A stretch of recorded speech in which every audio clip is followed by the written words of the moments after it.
Hello friends, so this is lecture number 2 of Healthcare of Community, and today we are going to learn about primary healthcare, that is PHC.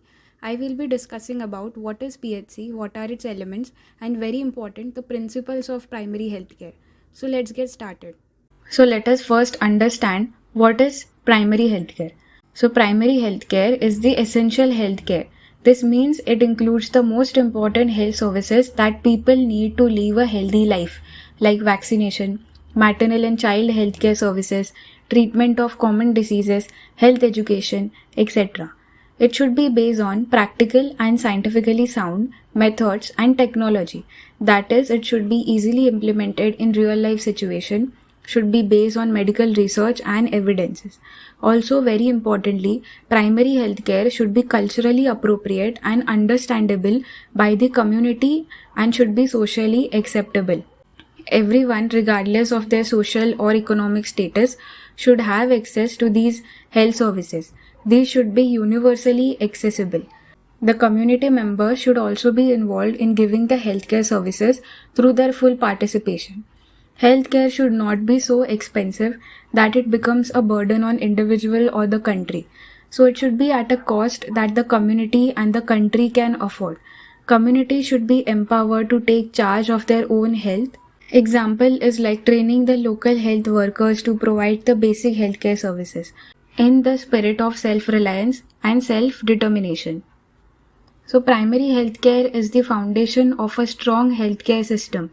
It should be affordable, accessible, and focused on the needs of the people. It ensures that the health services reach everyone, everywhere, without any financial hardship. So this is the definition which we have already broken down and understood. So primary healthcare is the essential healthcare based on practical, scientifically sound and socially acceptable methods and technology made universally accessible to individuals and families in the community through their full participation and at a cost that the community and the country can afford to maintain at every stage of their development in the spirit of self-reliance and self-determination. Next, now we should know about the elements of primary healthcare. To remember the elements, the mnemonic is elements, where E stands for education about common health problems and what can be done to prevent them and control them. So educating people about common diseases, hygiene, sanitation, nutrition, vaccination help to prevent illnesses, like teaching about hand washing to prevent infections or health education about hypertension and diabetes. L stand for prevention and control of locally endemic diseases.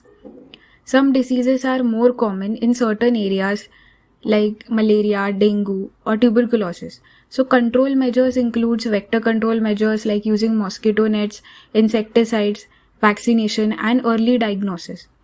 E stand for an adequate supply of safe water and basic sanitation, that is environment.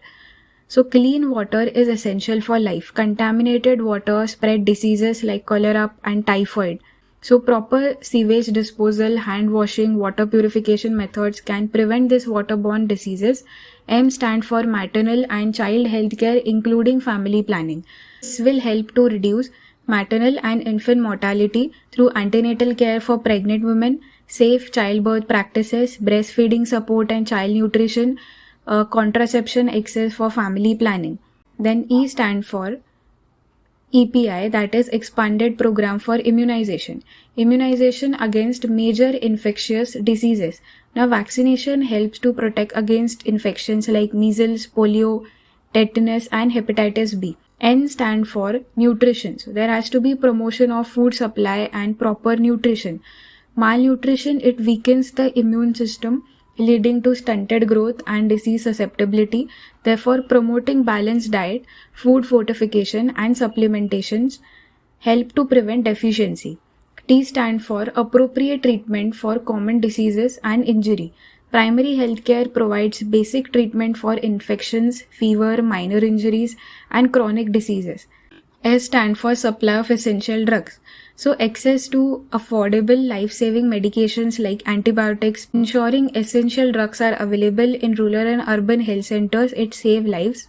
So by ensuring these elements are available in every community, we can improve the health outcomes, reduce the diseases, and also enhance the quality of life. So with this, now we are going to learn about the principles of primary healthcare. So there are 4 principles of primary healthcare. First is equitable distribution. Second is community participation. Third, intersectoral coordination. Fourth, appropriate technology. So we will learn about each principle in detail. So first principle is equitable distribution. Now health services should be available to all individuals regardless of their caste, creed, community or ability to pay. Healthcare is unevenly distributed.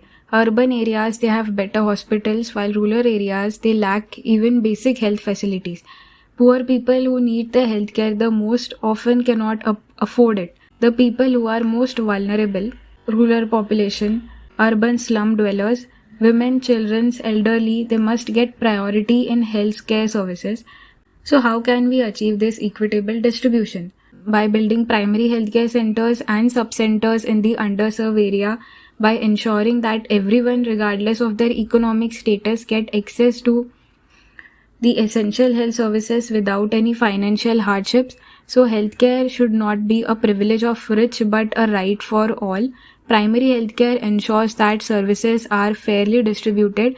So this principle of equitable distribution aims to remove social injustice and ensure that health services reach every individual and not just those who can afford them.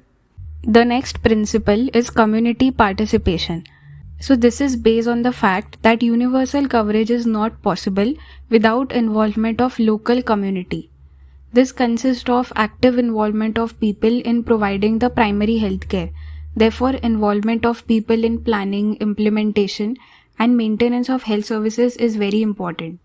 The example of community participation is ASHA, village health guides, traditional birth attendants, DICE. Community participation helps to promote social awareness and self-reliance on the community, help to increase community acceptance, and also causes the democratization of health services. That is health by the people, of the people, and for the people. It is placing people health in their hands. The next principle is intersectoral coordination. So imagine a hospital treating patients all day, but outside the water is contaminated, there is lack of nutrition, and the people are living in unhygienic conditions. So will those patients stay healthy after treatment? The answer is no. That's why intersectoral coordination is crucial. Health services alone cannot work in isolation. We need a combined effort from multiple sectors. So what is intersectoral coordination? It simply means different sectors working together to improve the health. Healthcare doesn't function alone, it needs support from other sectors like the health sector, education, legal, urban or rural development, agriculture, industrial and other such sectors. The example of it is Anganwadi. So Anganwadi as a part of ICDS program is run by Women and Child Development. There is weekly iron folic acid supplementation program by Education Department midday meal scheme. So for primary healthcare to succeed, all sectors must work together through intersectoral coordination to achieve better health for all. The fourth principle is appropriate technology. Appropriate technology refers to selection and use of tools, techniques and resources that are best suited to the local community while ensuring efficiency and affordability. It plays a crucial role in delivering effective and sustainable health services, particularly in resource-limited settings. So the characteristics of appropriate technology can be remembered using the mnemonic SCOPE, where S stands for simple. The technology should be easy to use and understand even for the healthcare workers. It should be scientifically sound. It must be based on evidence and proven medical principle. It should be culturally acceptable. It should align with the belief, values, practices of the community to encourage the acceptance and utilization. It should be operationally convenient. The technology should be practical and feasible for use in the given setting, such as the rural areas or the underserved areas. Practically adaptable. It should be flexible enough to be modified as per the local conditions and need. Economically cheaper.